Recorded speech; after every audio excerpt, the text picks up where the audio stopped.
사도행전 17장 22절에서 31절 하나님의 말씀을 들으십시오. 바울이 아레오바고 가운데 서서 말하되 아덴 사람들아 너희를 보니 범사에 종교심이 많도다. 내가 두루다니며 너희가 위하는 것들을 보다가 알지 못하는 신에게라고 새긴 단도 보았으니 그런즉 너희가 알지 못하고 위하는 그것을 내가 너희에게 알게 하리라. 우주와 그 가운데 있는 만물을 지으신 하나님께서는 천지의 주제시니 손으로 지은 전에 계시지 아니하시고 또 무엇이 부족한 것처럼 사람의 손으로 섬김을 받으시는 것이 아니니 이는 만민에게 생명과 호흡과 만물을 친히 주시는 이심이라. 인류의 모든 족속을 한 혈통으로 만드사 온 땅에 살게 하시고 그들의 연대를 정하시며 거주의 경계를 한정하셨으니 이는 사람으로 혹 하나님을 더듬어 찾아 발견하게 하려 하심이로되 그는 우리 각 사람에게서 멀리 계시지 아니하도다. 우리가 그를 힘입어 살며 기동하며 존재하느니라.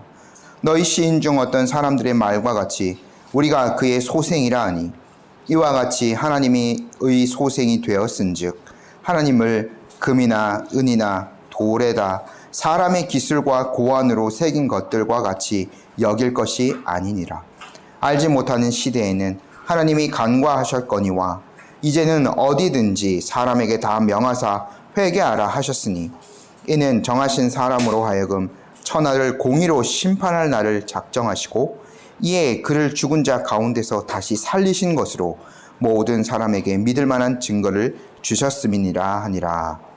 아멘. 잠시 기도하겠습니다. 복되신 하나님 아버지, 오늘 또 이 귀한 날 저희들이 주님의 귀한 말씀을 대합니다. 하나님의 뜻이 이 안에 온전히 담겨 있음을 깨닫고 저희가 온전한 마음과 또 생각으로 주님 앞에 나아가게 하옵소서. 듣는 자와 전하는 자 사이에 우리 주의 성령께서 역사하여 주셔서 말씀의 뜻 밝히 조명하여 주시고 하나님의 뜻을 우리의 심령 가운데 새겨주시고 순종의 자리로 나아갈 수 있는 은혜 마음껏 누릴 수 있게 하옵소서. 성령 하나님께 모든 것들을 의탁드리며 예수님의 이름으로 기도드립니다. 아멘. 저희가 바울이 아덴에서 한 전도의 내용은 두 가지, 이제 두 번째로 지금 저희가 살펴보는데, 첫 번째는 아덴에서 사람들을 만나서 개인적으로 전도했던 것과 그 결과들, 오늘 설교까지 포함해서 그 결과들에 관한 것들을 지난주에 이제 보았고, 바울이 아레오바고에서 공적으로 한 설교의 내용은 따로 떼어서 오늘 이 시간 저희가 함께 보기를 원합니다. 바울이 매우 힘겨운 중에 베레아를 떠나서 아덴으로 오게 되었죠. 형제들이 위험에 처한 바울을, 그러니까 디모데와 실라도 함께 있었지만 일단 가장 위험에 처한 바울을 배를 태워서 탈출을 시켰습니다. 그래서 약 한 450km 정도를 배를 타고 바다를 이동하여서 아덴에 이르게 되었죠. 아덴은 지금 가서 저희가 보아도 매우 화려하고 아름다운 도시일 겁니다. 고대 문명의 발상지였고 문화와 예술과 철학의 중심지였습니다. 그곳에 있는 많은 사람들은 학문을 즐겼으며 새로운 지식을 추구하는 지식인들이 넘쳐나는 도시였죠. 근데 바울은 그 도시에 가서 그런 철학과 학문과 예술의 중심지인 그곳에 우상들이 만연해 있다는 것들을 보고 마음에 그 격분이 일어났습니다. 그들이 참된 하나님을 모르고 있었기 때문이죠. 그래서 바울은 그러한 마음을 담아서 만나는 사람마다 복음을 변증하면서 열심히 예수 그리스도와 그분의 부활을 증언하였습니다. 어떤 사람들은 바울을 말쟁이라고 놀리기도 했죠. 그러나 바울은 그러한 평판에 아랑곳하지 않고 열심히 그들과 논쟁하면서 예수님의 부활을 증거하였습니다. 이 사람들은 바울이 전하는 말을 공적으로 듣고 싶어 했습니다. 무엇인가 새로운 것을 말하고 있구나. 무엇인가 새로운 종교를 전하고 있구나. 그들이 새로운 것에 워낙 관심이 많았기 때문에 바울을 죄인으로 아레오바고 법정에 세운 것이 아니라 거기에 자기의 믿는 말을 증언할 수 있도록 증인으로서 이제 그 사도 바울을 아레오바고 법정에 세우게 되죠. 바울은 이제 공적인 자리에서 자유롭게 자신이 믿는 바에 대해서, 자신이 믿는 하나님에 대해서 증거할 기회를 얻게 된 거예요. 근데 어떤 사람들은 지금 오늘 제가 이걸 따로 떼서 하는 이유도 있는데 굉장히 좀 그 논란이 있을 만한 그 바울의 설교입니다. 여기에는 구약 성경 인용이 잘 없죠. 저희가 13장에서 보았던 그 바울이 그 비시디아 안디옥 회당에서 하였던 그 설교의 내용이 그게 거의 바울의 공적인 복음 선포의 내용이지 않았을까라고 저희가 추측해 볼 수 있습니다. 들어가는 곳마다 회당에 가서 구약 성경을 풀어서 그 예언의 성취자로 오신, 그렇게 고난당하시고 부활하신 그리스도를 바울이 증거했는데, 오늘 저희가 지금 읽은 이 본문에는 그런 구약 성경 인용의 내용들이 잘 없죠. 오히려 바울은요, 그 사람들의 글, 너희 그 시인들이 이렇게 말했다. 헬라의 그 철학자들과 시인의 글을 인용하면서 복음을 변증했거든요. 그래서 이 설교의 내용들이 굉장히 좀 논란이 있기도 하였습니다. 그리고 바울이 이 공적인 연설을 통해서 얻고자 했던 바가 무엇이었는가 하는 것도 조금 갈리는 의견도 있었고요. 물론 이 연설이요, 뭐 설교라고 볼 수 있습니다. 그동안 바울이 복음을 증거했던 방식과는 참으로 다릅니다. 아까 말씀드렸다시피 구약 성경을 거의 인용하지 않는 것들이 있거든요. 근데요, 바울은요, 지금 이 아덴 사람들이 들을 만한 말로, 그러니까 그들의 그 언어로 지금 복음을 증거하고 있어요. 그래서 그들의 글 중에서 복음 전도에 쓸만한 것들을 바울이 찾아서 또 인용한 부분도 있는 것이죠.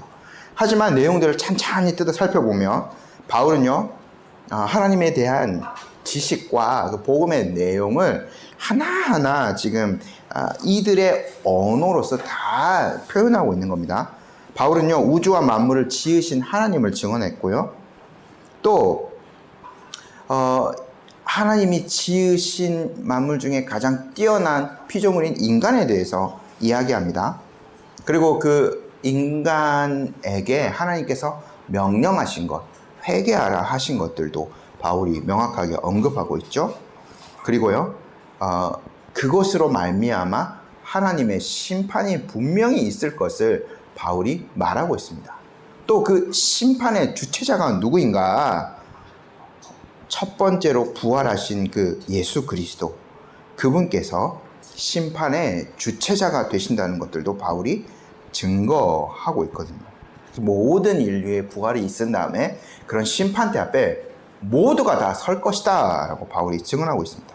그러니까 찬찬히 저희가 이 내용을 뜯어보면 바울은 참으로 사실 복음을 명쾌하게 제시하고 있죠. 그러니까 지금 헬라 사람들의 언어로 그들이 귀에 들을 수 있도록 복음을 제시하고 있는 겁니다. 저희가 이 내용들을 함께 쭉 살펴봤으면 좋겠는데요. 먼저 바울이요, 그들의 종교성에 대해서 언급을 하면서 연설을 시작합니다. 22절 말씀 저희 함께 한번 읽어볼게요. 바울이 아레오바고 가운데 서서 말하되 아덴 사람들아 너희를 보니 범사에 종교심이 많도다. 바울이 종교심이 많다라는 말로 연설을 시작하는데, 이거는 사실 중립적인 단어라고 볼 수 있습니다. 칭찬하는 것도 아니고 사실 비난하는 것도 아닌데, 굉장히 이거는 이제 양쪽으로 다 해설될 만한 그런 단어를 바울이 쓴 거예요.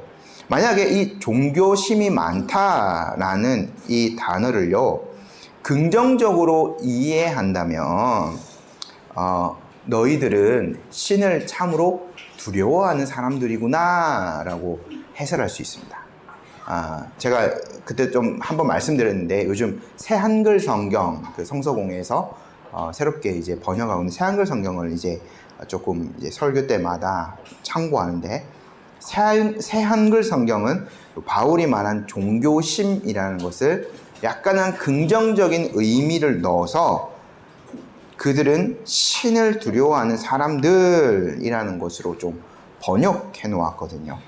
근데 또 어떤 성경은 이 단어를 부정적으로 본다면은 너희들 정말 미신적이다 라고 바울이 이야기하고 있는 거예요. 근데 이제 요거 같은 경우에는 킹제임스 성경에는 영어로 그 미신적이다 라는 단어를 써 놓았습니다. 그러니까 킹제임스 성경 같은 경우에는 바울의 이 말을 조금 더 부정적인 뉘앙스를 가미해서 성경을 번역해 놓은 것이죠. 근데요, 이 바울이 지금 저희가 바울이 이런 단어를 사용해 조금 이제 긍정적이지도 않고 부정적이지도 않고 양쪽 다 들리는 거에 따라서 이제 좀 해석이 될 만한 단어를 쓴 이유가 분명히 있겠죠. 바울이 연설 초기부터 당신들 너무 미신적이고 너무 우상 숭배를 하는 그런 좀 이렇게 좋지 않은 사람들입니다 라고 바울이 그들을 먼저 정죄하는 식으로 이야기해서 이제 아레오바고 연설을 이어간다면 이 사람들이 아무리 새로운 지식에 열려있는 사람이라 하더라도 마음을 닫아 버릴 거예요. 그래서 바울은요 그들의 일반적인 종교성을 인정하는 것으로 지금 이제 연설을 시작하고 있는 거죠. 근데 저희가 지난주에 봤던 16절 말씀 있잖아요. 우상이 가득한 것을 보고 마음에 격분했다라는 것과 오늘 22절에 범사에 종교심이 많다라고 이야기하는 거, 이거 칭찬하는 거 아니고 그냥 너희는 종교심이 많구나라는 그냥 일반적인 표현입니다. 조금 그래도 상충하는 것처럼 보여지죠. 바울이 그것들을 보고 격분했는데 연설에서는 그런 것들이 전혀 드러나지 않으니까. 근데 바울은요 좀 이렇게 좀 풍자적으로 이 단어를 사용했다라고 보여집니다. 당신들은 사실 너무 지나치게 종교성이 많게 살아가고 있다. 그러니까 이제 바울의 속뜻은 아마 참된 경건을 모르는 분들이다 라는 것으로 사실 시작하는 거랑 마찬가지죠. 근데 그거를 굉장히 좀 점잖은 표현으로 당신들 종교심이 아주 많습니다 라는 것으로 이제 시작하고 있습니다. 그래서 그들의 바울의 입장에서는 이 사람들의 지나친 그 종교성을 나타내는 것 중에 하나가 바로 알지 못하는 신에게까지 그 우상 그 제단을 만들어 놓은 것이거든요. 저희 23절 말씀 한번 읽어볼게요. 내가 두루 다니며 너희를 위하는 것들을 보다가 알지 못하는 신에게라고 새긴 단도 보았은즉 그런즉 너희가 알지 못하고 위하는 그것을 내가 너희에게 알게 하리라. 바울은요 이제 그들의 종교성의 한 예로서 그들이 알지 못하는 신에게라고 새겨놓은 그 제단을 가지고 와서 이제 참된 하나님에 대한 지식을 전달하겠다라고 지금 언급하고 있습니다. 지난 시간에 이제 제가 아테네 도시에 대해서 좀 말씀드렸는데 파르테논 신전이 그들 안에 있었죠. 제일 대표적인 그것만 있는 것이 아니라 파르테논 신전에 대해서 말씀을 드렸습니다. 수십 미터나 되는 그 넓이에 그것도 기둥도 수십 미터나 되는 거죠. 사람이 보기에 너무나 아름답고 화려한 건물을 그들이 만들어 놓은 신을 위해서 지었어요.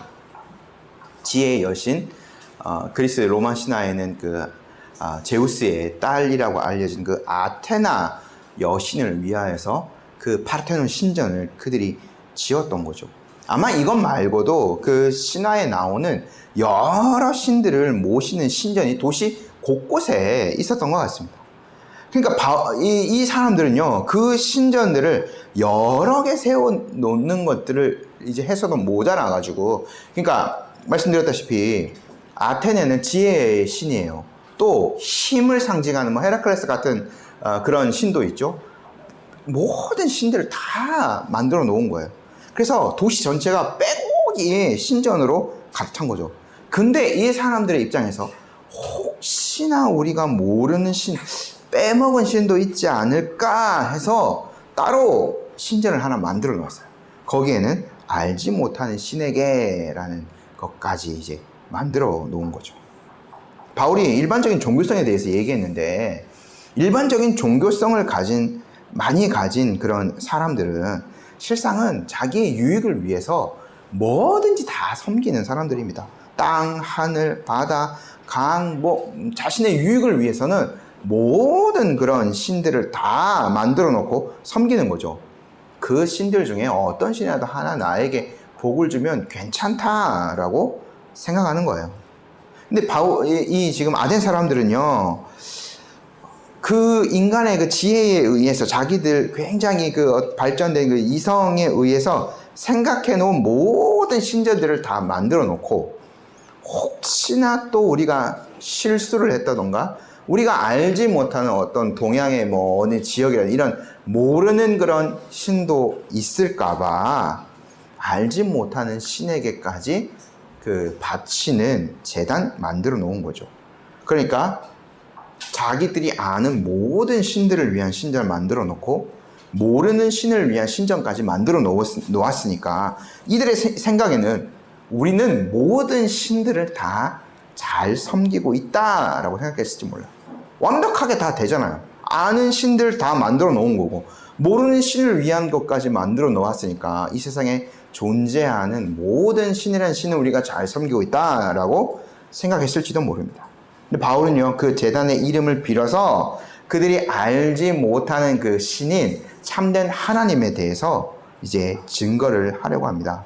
그러니까 바울이요, 지금 이 아테네 도시에 대해서 아주 빠르게 파악을 한 것 같습니다. 그래서 그 사항을 적절하게 이용하여서 연설의 초기 도입부를 이제 마치고 있는 거죠. 저희가 지난 시간에 봤던 21절 말씀 마지막 부분을 보면 이 사람들은 새로운 것들, 이야기하는 것들을 좋아하잖아요. 그리고 이제 바울은요, 또 18절에 바울이 그 에피쿠로스 학파, 스토아 학파랑 토론하면서 이 말쟁이라는 말도 듣고 이방 신들 전하는 사람인가 보다라고 바울을 사람들이 생각하기도 했죠. 이제 바울이 이 연설을 하면서 참된 이제 하나님에 대해서 당신들은 사실 그 하나님에 대해서 모르고 있습니다. 내가 그 참된 하나님에 대해서 당신들에게 이야기해 주겠습니다. 그 알지 못하는 신에게라고 여러분들이 몰랐기 때문에 이름을 그렇게 붙여 놓았지만 그 하나님에 대해서 당신들에게 이야기해 주겠습니다 라고 바울이 시작하고 있는 거죠. 그들의 지적인 호기심도 자극하고 있는 것이고요. 워낙 지성적인 사람들이었기 때문에 또 뭐냐면 종교성이 많은 사람들이겠죠.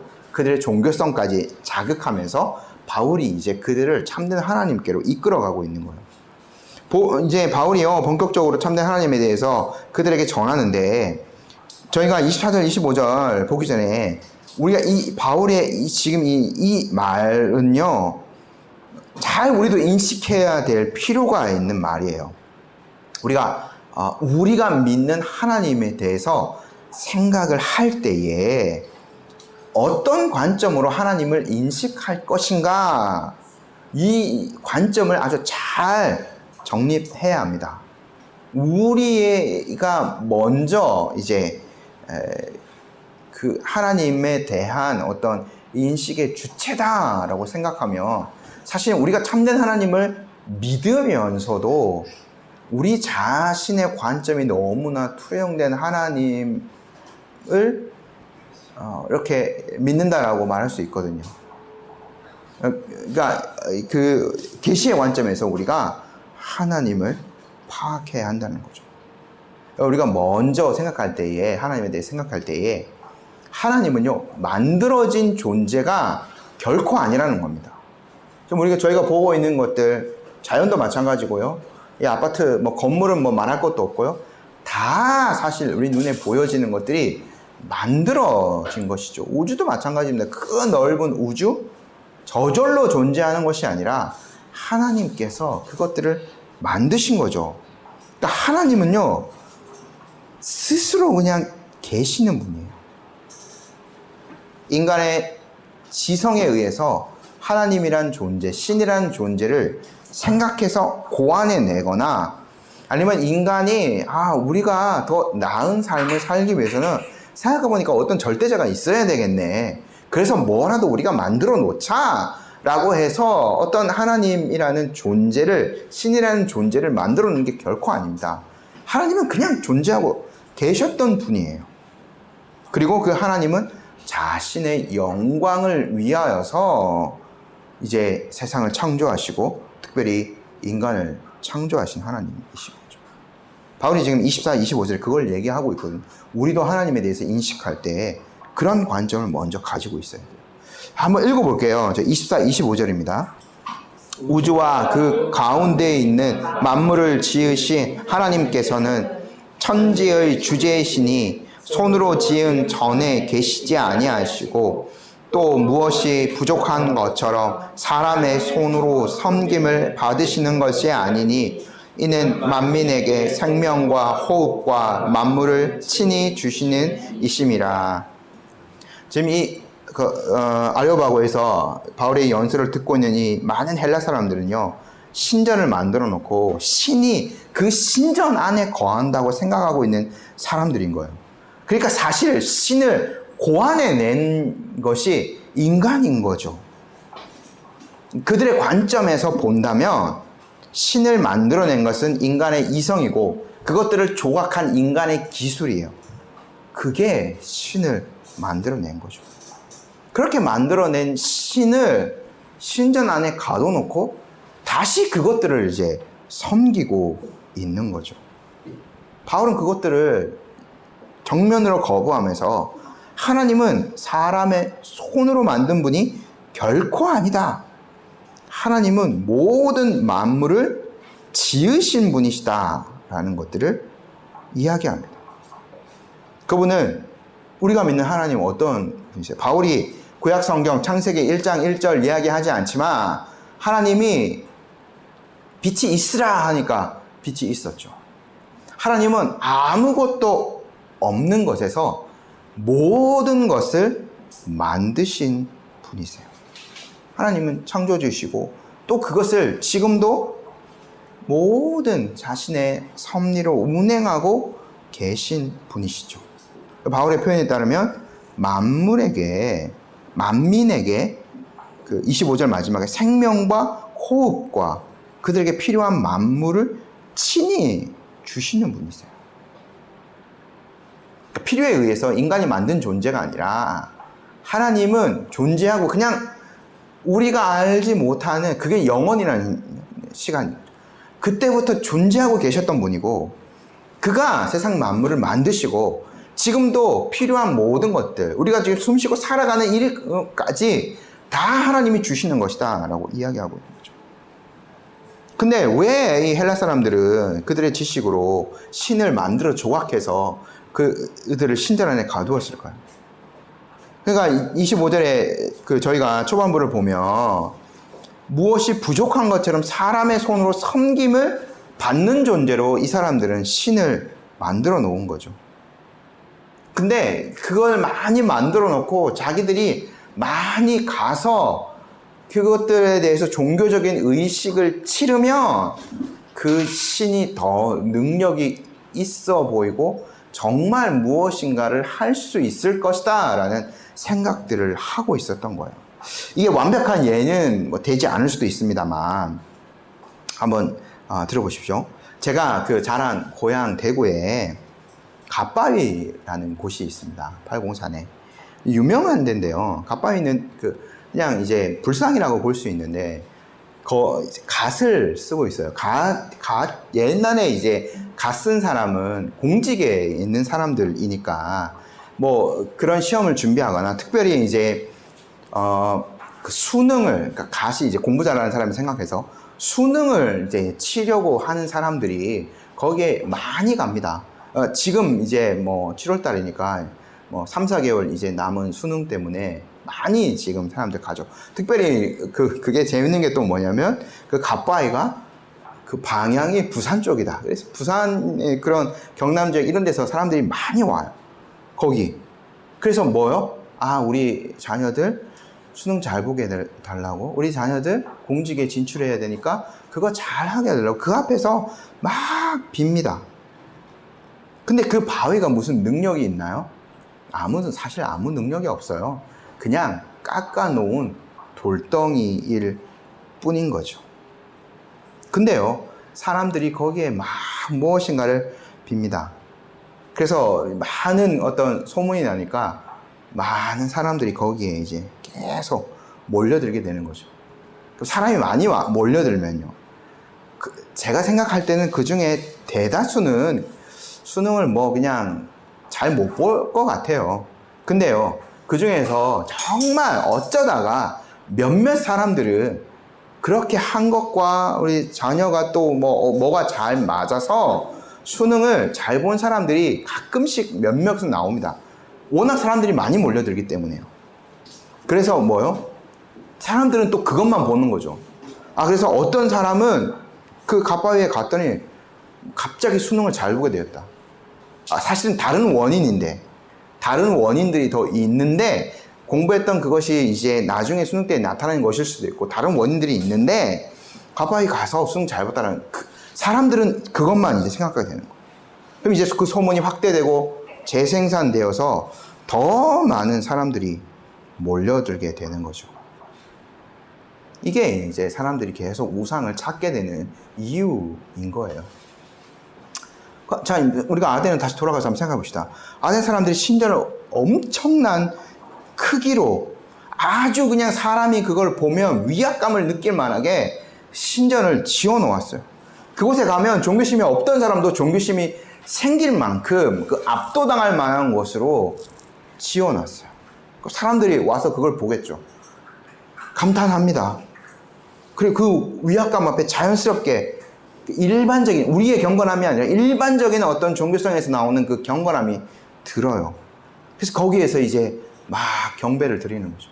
사람의 손으로 우상을 섬기게 되는 거예요. 그런 규모가 또 다른 사람들을 불러 모으고, 그렇게 사람들이 또 많이 모이다 보니까, 그러니까 이제 오늘날로 치면 우리 성도님은 잘 모르시겠지만 로또 명당인을 아는 데가 있거든요. 여기 용인에도 있습니다.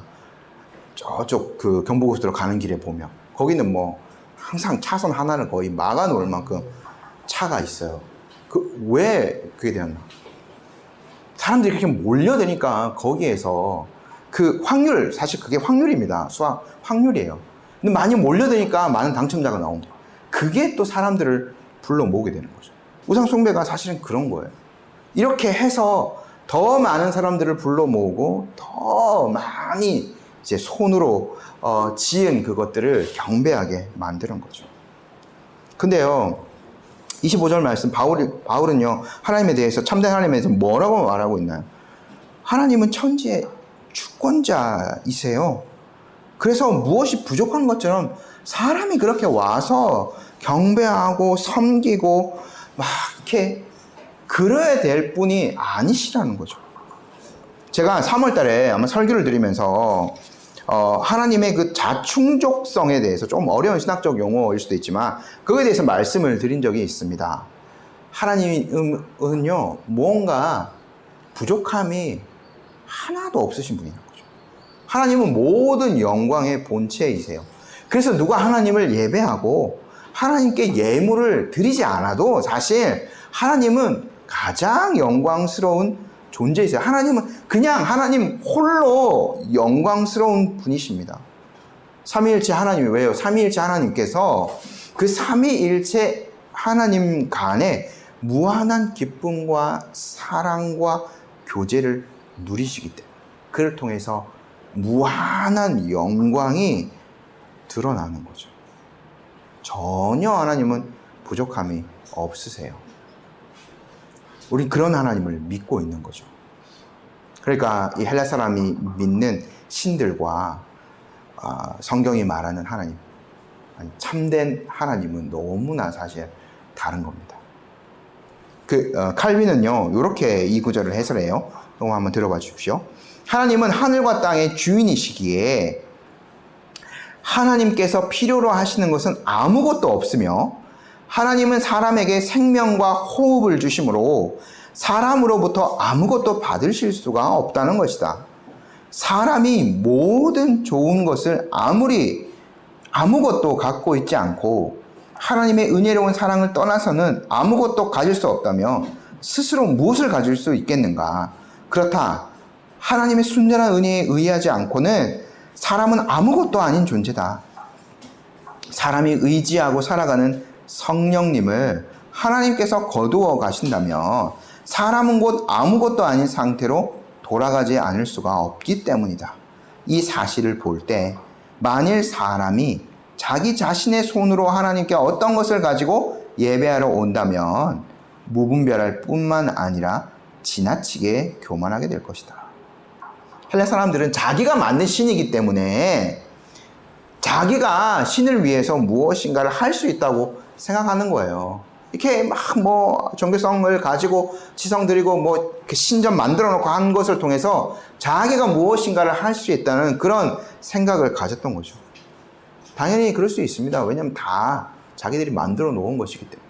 그것들을 더 가치 있게 만들어 놓고 아무도 그냥 보지 않고 그냥 보지도 않고 놔둔다면 만들어 놨는데 신을 공안에 냈는데 아무 가치가 없는 그 존재가 되어버리잖아.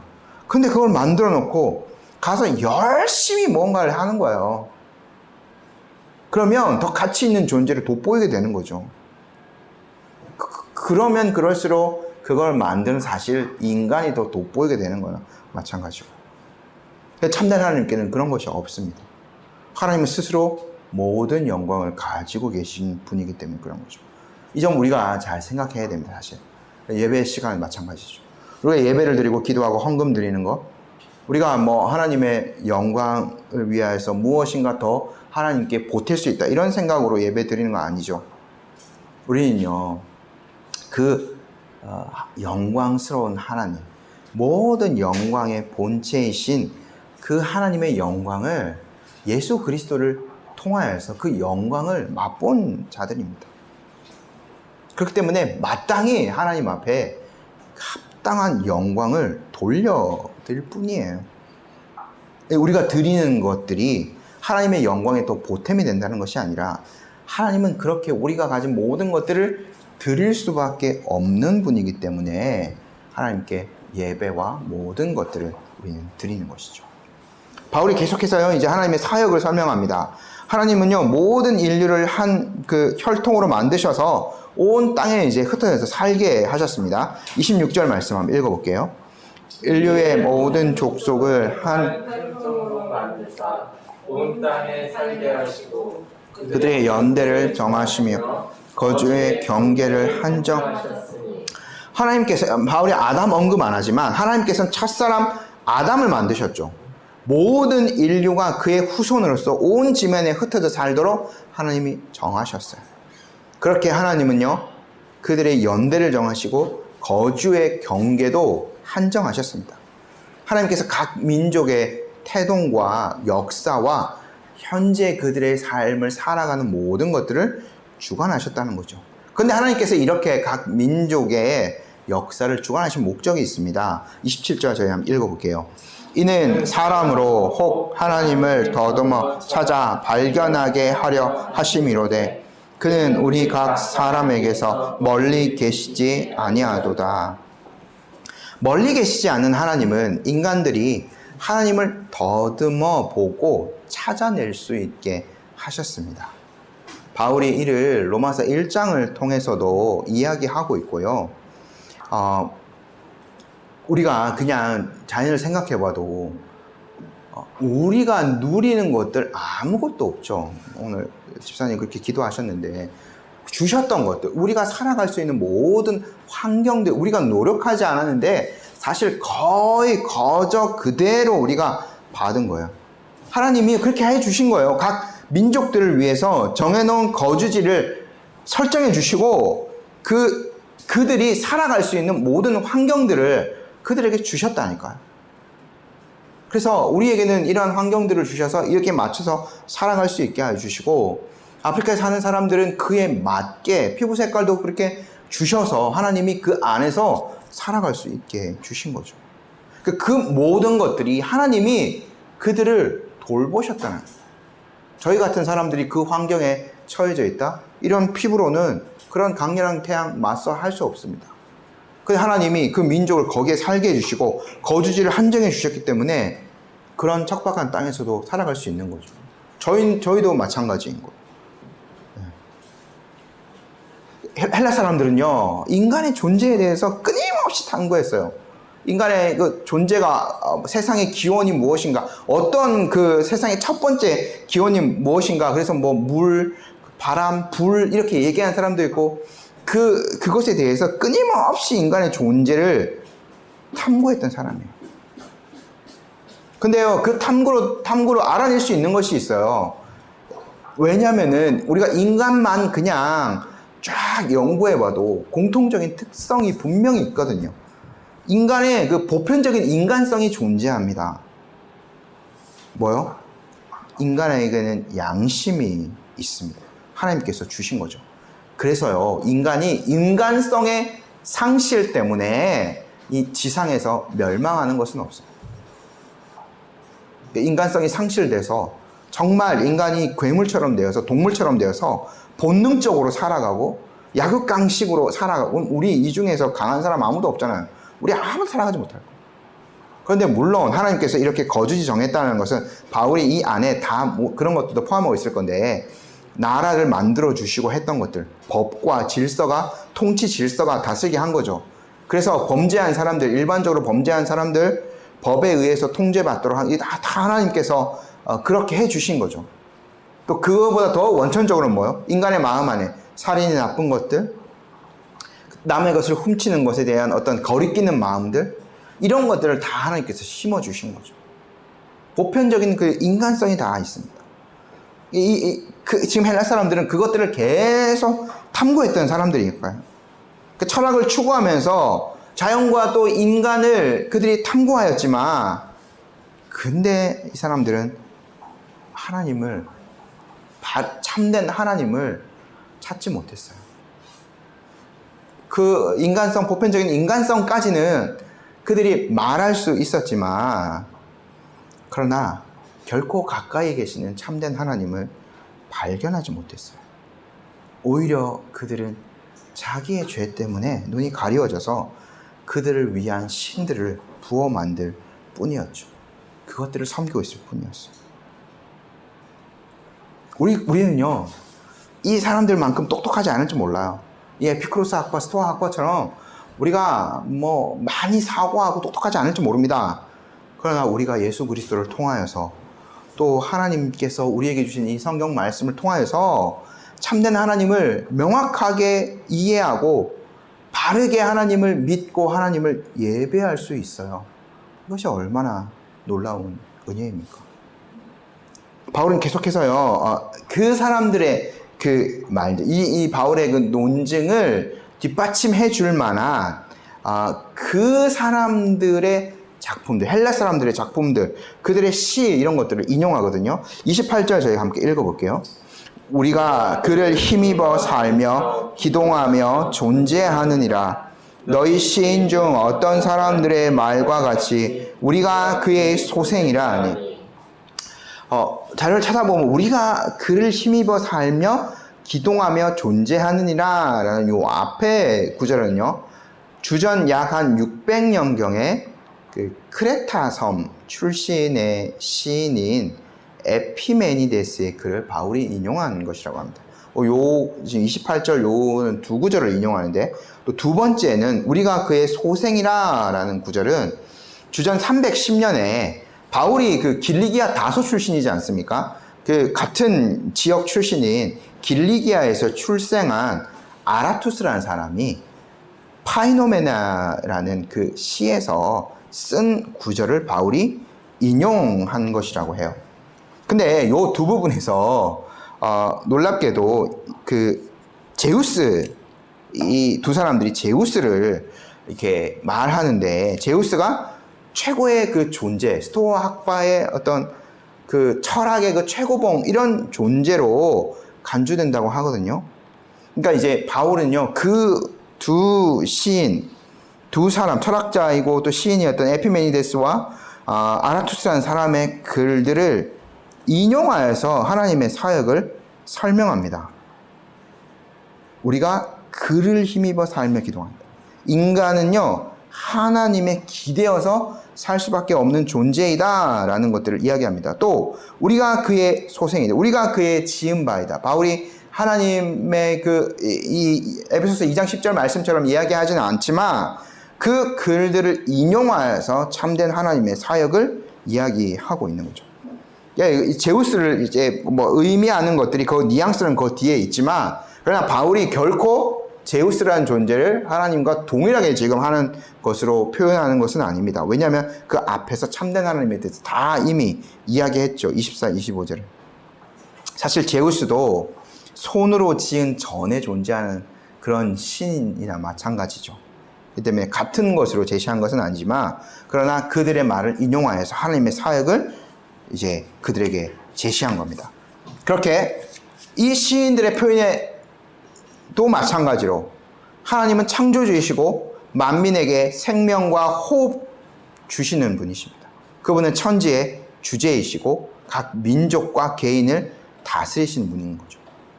그래서요, 믿는 사람들, 우리뿐만 아니라 믿지 않는 모든 사람들까지 하나님을 힘입어서 살고 존재합니다.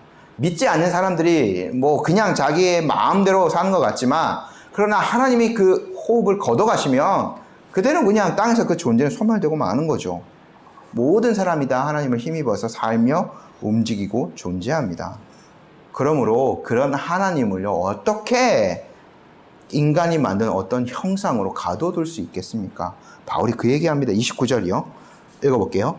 이와 같이 하나님의 소생이 되었은즉 하나님을 금이나 은이나 돌에나 사람의 기술과 보안으로 새긴 것들과 같이 여길 것이 아니니라.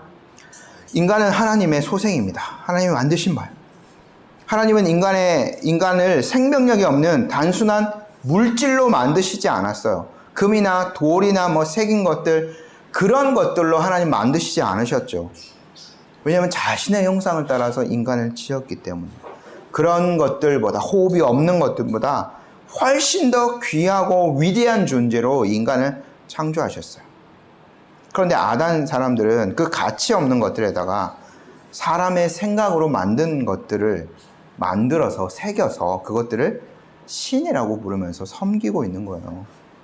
하나님의 형상인 인간이 그런 것들보다 훨씬 더 귀할진데, 그 모든 것들을 만드신 하나님은 얼마나 더 위대한 분이시겠습니까?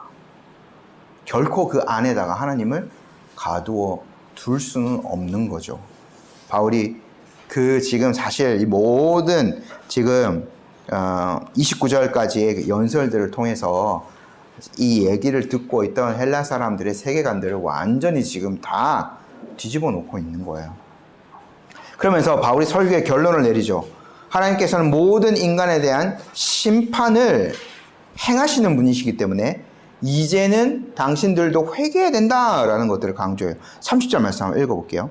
알지 못하던 시대에는 하나님이 간과하셨거니와 이제는 어디든지 사람에게 다 명하사 회개하라 하셨으니 되어 있습니다.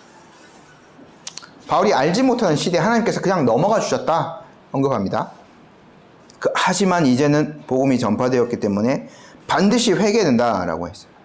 그러니까 요 알지 못하는 시대는 예수님께서 이 땅에 오시지 않은 시대일 수도 있고, 복음이 아덴 땅에 전파되지 않은 그 상황을 나타내는 것일 수도 있습니다. 물론 그런 시기에는 사람들이 예수 그리스도를 믿지 못했겠죠. 하지만 이제는 모든 그 계시들이 다 드러났어요. 그래서 믿지 않는 어떤 것에 대한 변명도 통하지 않습니다. 그러므로 이제 바울은 아덴 사람들에게 당신들 그 우상을 버리고 회개하고 참된 하나님께로 돌아와야 된다라고 회개를 이제 촉구하고 있는 거예요. 근데 저희가 30절 말씀을 조금 오해하지 말아야 됩니다. 그러면 복음 듣기 전 사람들, 예수 그리스도가 오기 전에 살았던 그 사람들은 심판을 받지 않았느냐? 그렇지 않습니다. 이들의 그 무지한 상태들, 아무리 인간적으로는 전 세계에서 가장 똑똑한 사람이 여기 있다 하더라도 그들은 우상만 만들어낼 뿐이었어요. 이 아덴 사람들의 모습이 그걸 보여주는 거예요. 참된 하나님이 없이는 우상을 만들고 돌, 금 이런 것들로 우상을 만들고 그것들이 하나님이다라고 막 빌면서 살아갈 수밖에 없는 거예요.